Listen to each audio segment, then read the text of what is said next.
A Cagliari il primo bar del cuore. Nel vostro bar posizionerete un defibrillatore e rinuncerete alle slot machine. Perché questa scelta?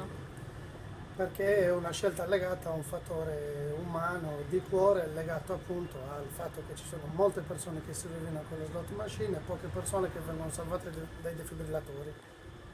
Questo defibrillatore servirà un po' per tutta la zona, non solo per il bar. Sì, certamente per tutti coloro che purtroppo potrebbero averne bisogno, noi siamo in grado di intervenire, avvisando certamente anche il 118, ma siccome saremo formati per poterlo utilizzare, potremo appunto utilizzarlo senza problemi in tutta la zona.